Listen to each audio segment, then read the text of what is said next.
right, guys, I did some baking today, and I decided instead of making chocolate chip cookies that I would take my chocolate chip cookie dough and bake it in a big, huge pan because that's usually the way I do it, and I was short on time.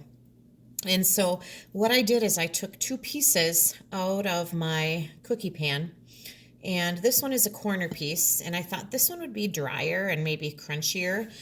And then this other piece was a little bit more in the center. And they're full of chocolate chips. And I grabbed a couple toothpicks. Now, as with any experiment, you never quite know how it's going to turn out until you do it. And I was thinking about the different kinds of chocolate chip cookies. Like if I went to the store and bought a package of cookies, they would be a lot drier. These cookie bars are absolutely delicious, but they're very moist and kind of chewy. So that's probably going to affect how this all goes.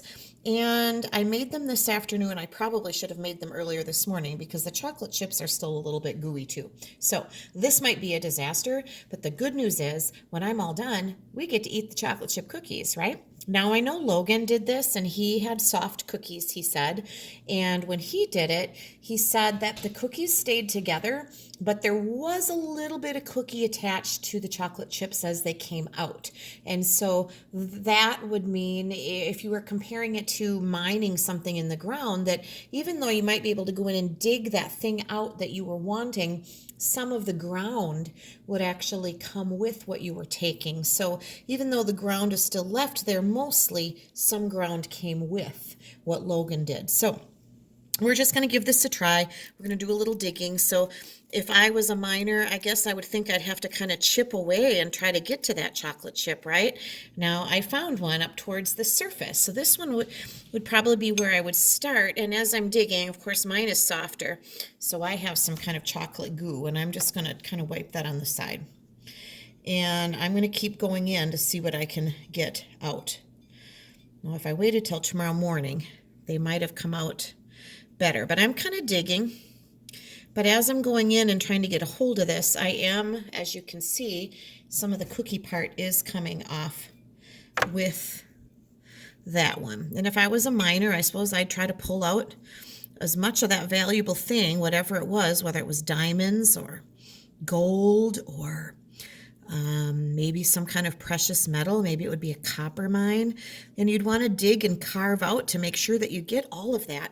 But as you can see, it's kind of mixed with the cookie. So now you're going to have to find a way to separate the whatever it is from the land or the dirt, the soil. Now, is that another one? Now, if you're looking at this from the top, you're not really sure where the next chocolate chip might be. So do you drill? Do you drill down and see what you run into? And oh, there's something down there. Now do we have to open up that hole a little bigger to see what we can find? Oh, look at that. So there's a piece. So we found a vein of chocolate. And as we're going in through there, and of course we're going to try to get all of that chocolate out. Well, as you can see, in order to do that, I kind of made a big hole. I don't know how well you can see this, but there's kind of a big hole now in the ground, right, where I removed that.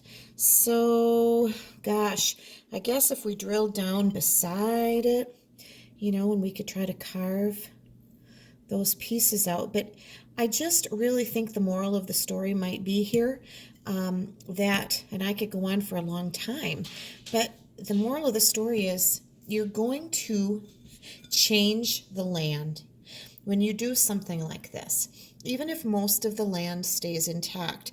Now, if there's a lot of chocolate down in this cookie, which I like to put a lot of chocolate in my cookie, you're going to have to do a lot of digging to get it all out.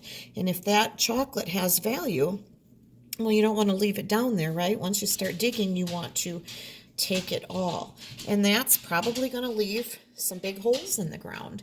And so miners that mine in caves or on land, when they go in, whatever they're whatever they're digging for, they're going to change the location, kind of probably somewhat permanently, when they go in and remove whatever it is they're looking for. Now, just for the sake of trying trying to figure this out, let me go to a crispier edge. If I was digging in here, you know, the ground, if the ground was drier, well, that just might mean I have to drill a little harder. Ooh, look at that. That wants to crack. I wonder if cracks could be caused from mining. Cracks in the ground.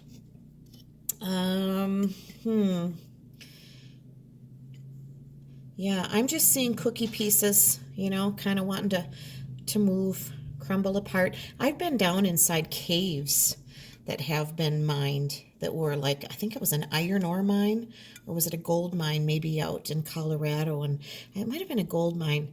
And, you know, there still are all those old pathways that the miners kind of dug out, and you can kind of still see the remnants of what the miners left behind when they were there. They were digging out some chunks. So I think, you know, some of the product, whatever it is that you're mining, could be removed without completely destroying the place. But I'm going to guess that no matter how careful we are, we're going to bring about change. And I think that the lesson here is not that it's necessarily an awful thing to mine an area to get a resource out that we want to use, but just to learn that when we make a change like this, we're going to permanently change the land that we are interacting with.